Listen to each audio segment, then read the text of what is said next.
प्रस्तुत किया है। दो चीज़ें हमारे समझ में आई है कि 36% अति पिछड़ों का आंकड़ा आया है। 36% आबादी वालों को लंबे समय से नीतीश जी, लालू जी धोखा दे रहे हैं। इनको हिस्सेदारी देने के सवाल पे बात तो बड़ी लच्छेदार करते हैं सामाजिक न्याय की। अगर सामाजिक न्याय की बात करते हैं तो फिर ये 36% जो आबादी है, अत्यंत पिछड़े या अति पिछड़े कह लीजिए, इनको दिया क्या इन लोगों ने?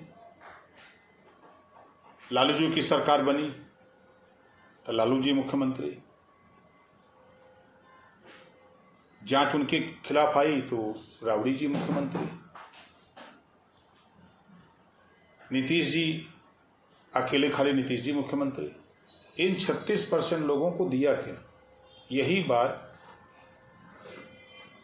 माननीय नरेंद्र मोदी जी रोहिणी आयोग का गठन करके राष्ट्रीय स्तर पे जो 27% रिजर्वेशन पिछड़ी जाति को लागू है, सबको बांट करके देना चाहते हैं। जो जातियां देश में विद्यमान है, अलग अलग स्टेटों में अलग अलग जातियां, तो जो आंकड़ा आया है उस आंकड़े से साफ जाहिर हो रहा है कि सत्ता में चाहे कांग्रेस रही हो, चाहे जदयू रहा हो, चाहे आरजेडी रहा हो, जो भी वहां रहा हो, हमेशा अति पिछड़ों के साथ धोखा हुआ है। ये आंकड़ा जो सामने आया है एक बयां करता है। दूसरा, आंकड़ा प्रस्तुत करने वालों में जो अशिक्षित अनभिज्ञ राजनीति से लोग हैं, उनके आंकड़े जो हमने पढ़ा है कम दर्शाए गए। जिस जाति का नाम कोई नहीं जानता है उसके आबादी तो ज्यादा बता दिए गए। राजवंशी, रजवार, भर, राजभर, राजधो परसेंटेज में नहीं है। सीवान, आरा, छपरा, भभुआ, कैमूर, बक्सर, पश्चिमी चंपारण, पूर्वी चंपारण, मधेपुरा, कटिहार, औरंगाबाद, अररिया, मैं घूमा हूं 26 जिले में। जितना आंकड़ा वो सब दे रहे हैं कि इतनी आबादी है, उतना तो एक जिले नवादा में खाली राजवंशी रजवार का है, इतना वो आंकड़ा दे रहे हैं। हम लगभग वहां 29 जिले में कार्यक्रम कर चुके, आज भी कार्यक्रम हुआ है वहां। तो कहीं ना कहीं जो आंकड़ा इकट्ठा करने वाले लोग हैं, वो जो जातियां राजनीति में अछूती रही हैं, उनको जो मर्जी आया है जोड़ करके उसको दूसरे में एडजस्ट कर लिया गया है। जैसे जो राजनीति में जातियां एमएलए एमपी बनती आई हैं, वो जो अति पिछड़ी अति दलित जातियां हैं उनकी आबादी को अपने में जोड़ के बताते हैं।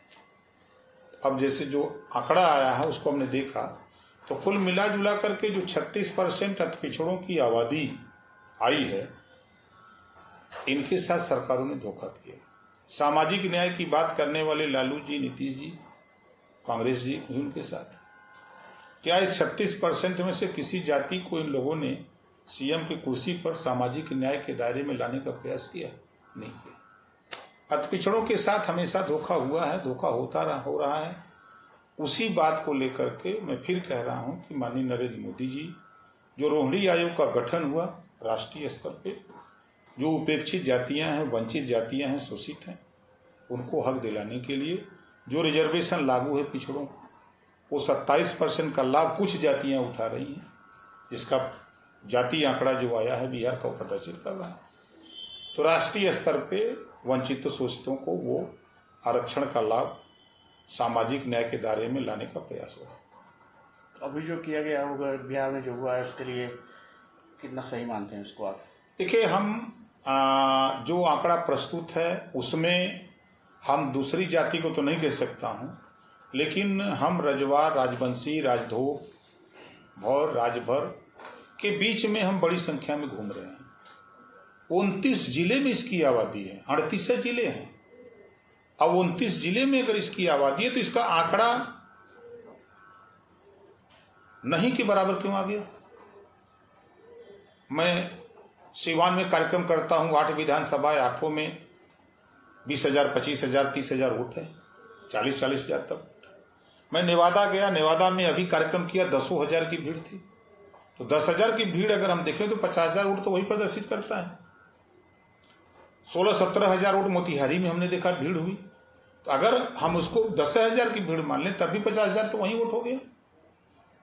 इसी तरह हम चाहे कैमूर कार्यक्रम करें, चाहे बक्सर कार्यक्रम करें, चाहे छपरा करें, चाहे आरा करें, चाहे भोजपुर करें, चाहे अररिया करें, औरंगाबाद करें, मधेपुरा, कटिहार, जहाँ जहाँ मैं गया वहाँ 5,000, 7,000, 8,000, 6,000 लोग इकट्ठा हुए।